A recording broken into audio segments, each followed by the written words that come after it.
Welcome back to the show, everybody.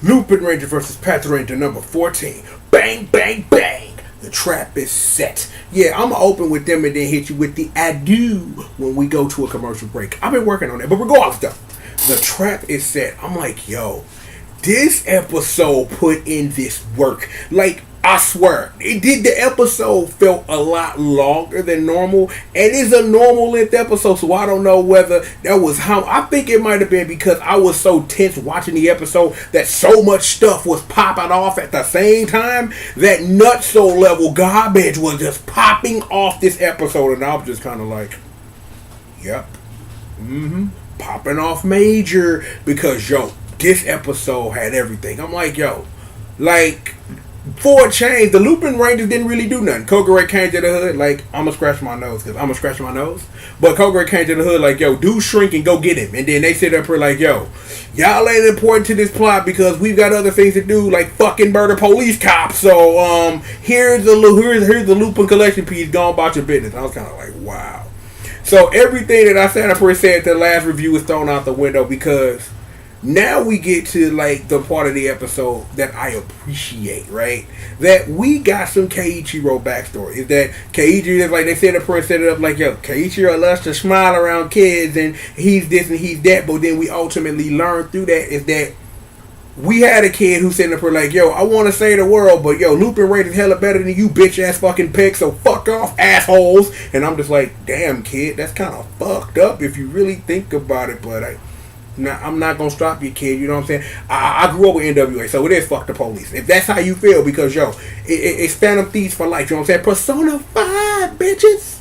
But regardless of that, me being stupid. Like, we learned, like, later in the episode that Keiichiro is sitting up here like, yo, I'm going to defend the town just like this dude did. Like, yo, I'm standing up, got my stuff. Policeman, like, pinky swear, I'll catch the bad guy for you. And then I caught the bad guy for you. Thumbs up, soldier. Captain America wins. Something. I forget. Captain America win Cross of Marvel vs. Capcom. No, wait. The dream. No, that's Onslaught, which is the best win quote of all the video games. The dream is dead.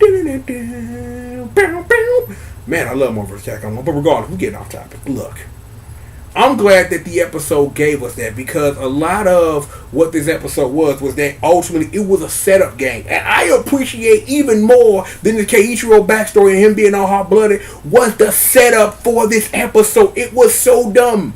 Yo, you and your brother sitting up here like, yo, we got these Megazord vehicles, what we gonna do with them? And then you get stomped by a Megazord, though I want revenge. And then it's like, and here is where it get crazy.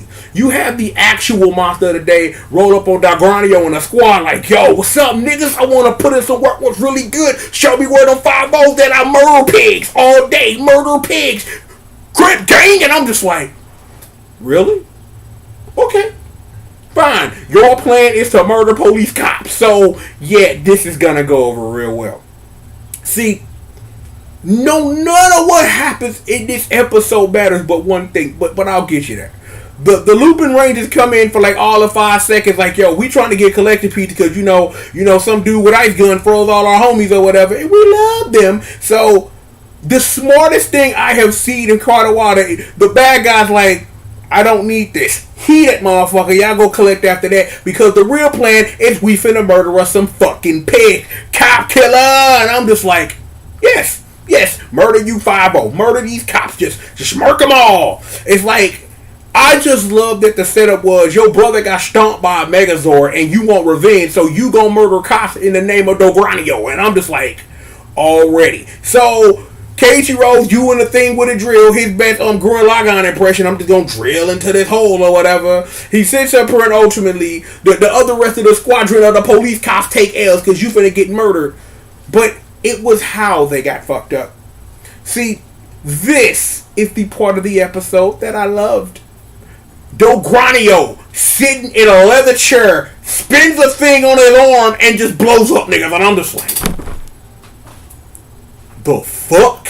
And I'm just like, yeah. Because, let's review real quick. Just because I want to say this. When my boy Destra came through, just start blowing up fools, I was like, yes. when Goche had that motherfucking shootout with Kyrie to show what she was about, I was like, yes. When my boy, my nephew's amigo came through and like, yo, let's have a gun battle, I was like, yes. Ronnie-Oh sits in a chair, spins a thing, and blows up his dude, and then blows up the other Patrangers, and I'm like, fuck yeah. And I'm just like, okay, if you want to sell at me on Ronnie-Oh, your boon, congratulations, show, you've done your job. Because, see, I always figured that at some point, that Ronnie-Oh would make some mad statement. I didn't think it would be episode 14 where Ronnie-Oh would be like, yo, you supposed to show me something. You ain't show me shit. Everybody dies. And I'm just like, fuck yeah. You telling me that we are going to get to an end game where they gonna whoop Ronnie-Oh, but Ronnie-Oh sat in a chair and spit the thing and just made people blow up. And I'm just like, wow. I'm like, son of a bitch.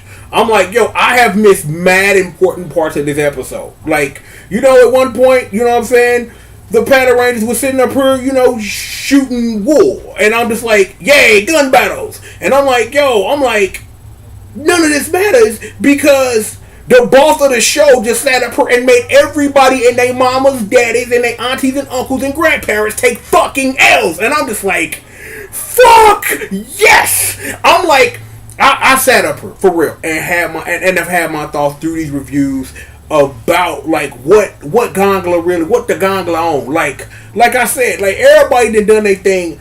I'm like, it takes a little sometimes to do a whole lot. And that one move has sat up here and completely sold me that Ronnie-Oh is that nigga. And I'm just like, yes. Yes, please. I'm like, yeah, I'm sweating so hard because I'm like, yo, Ronnie-Oh, your boon's a fucking monster. Because he just sat up here, let's Beyblade, get fucked up, son. And I'm just like, yes. See, here's the thing. Because, see, I want to summarize all this in just like this. 1. I appreciate what this episode did. It established a lot of things. That, yo, Keiichiro's hot-blooded because he met a cop that set up her pinky swear promise. You have the monsters of the day getting fucked up by the boss while in the flashback you get stomped by one and then you get murdered and then you sit up here and set a trap because I'm going to fucking murder police cops because fuck all y'all. I'm going to drill a hole like Gurren Lagann into a thing, find a crane at the bottom, shoot up, and then make the monster take a fucking L, and now both the Crush brothers dead.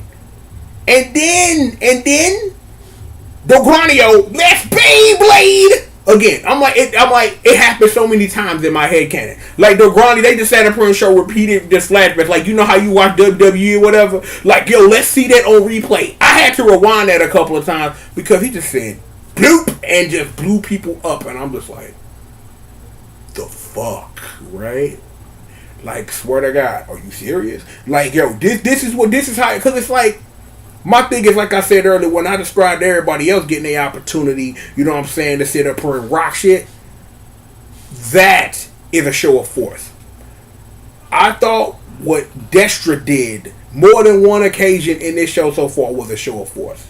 I thought that Zamigo shootout was gangster. I'm glad Goche got a chance to show herself. What Ronnie-Oh Yaboon did in this episode is a show of force, of fearsome force. So they really, like the Lupinranger and the Patranger, gonna have to step their game up major to approach this food. You know they are, because by the time you get done doing this and doing that or whatever, you'll have all your Megazords and you'll have superpowers and there'll be more Rangers and all this stuff and you'll be able to whoop them. But right now, y'all can't touch this fool. They made Ronnie-Oh sitting in a chair an event. I'm like, Sakuya and Tsukasa sold it. Like, they looked over, oh shit, it's Ronnie-Oh. And then Ronnie-Oh, let's Beyblade, and then blows y'all motherfucking ass up. And I'm like, fuck yeah. Like, I have harped on this for minutes, but that is how you do it. That is how you make shows of force work. That's how you get over your villain faction. That everybody else, again, had their standout moment. Ronnie-Oh comes in, lets Beyblade, and blows motherfuckers to smithereens. The thing is, though, even though I said at the beginning this episode took long, like for real, like it felt like a long time because of all of the mixing parts that were happening here, is that we still ain't done. We know we know Keiichiro is going to survive the day from being poisoned by something. It's like we still have Togeno running around doing who knows what. So it's going to be a thing to sit up here to try to solve this problem. Because I'm not that I sat up here and tried to get over the Ronnie-Oh to you about how much you got over to me. Let's sit up here real quick before we get up out of here and try to suss out where we are right now. We have a Lupin collection piece in the wild because what is that mother of the day name? Because I want to get it right. Dodoro, I think is how his name pronounced. Dodoro, that's what we calling him. Like yo, Dodoro, that's what we calling him. And I don't care if I mispronounced it. It's Dodoro. No, wait, is it Odoro or Odo? I pronounced it right at some point, so whatever. White sheep thing. That's what we call him. White sheep man. White sheep gangler nigga. You know what? That's what we going with. White sheep gangler nigga. That's what we gonna go with. White sheep gangler nigga sat up here when they tried to sit up here and that boy Kyrie hemmed them up like, yo, where your shit at, fam? Hey, I didn't bring it, my nigga. My bad. And I'm just like, okay. I'm like, I appreciate when villains think ahead. Like, yo, I ain't bring my thing. So we got that in the piece. We got Togeno in the win. We got Ronnie-Oh nigga, the Lord God of the show right now, because I Beyblade your ass to death. We got Keiichiro. I think he might be dead, but they gonna find a way to revive his ass. And then you know that the crane and the drill that he used to sit up here and deliver an L to White Sheep Gangler nigga is gonna be used as some Megazord pieces because you know this is a toy show that sells toys. Let's not forget that. So the show has a lot to solve this next episode, and it's good that I'm behind it. I don't have to wait a week to sit up here and find out what happened. So I want to get to this episode ASAP. So I'm gonna do that. So look, this is what we're gonna do. We are going to bid you adieu for now, and we are going to take a commercial break. And when we come back, there will be more show. There is always more show live here on Team GRF TV. So be your ass here when there's more show. See you on the other side of these commercial messages.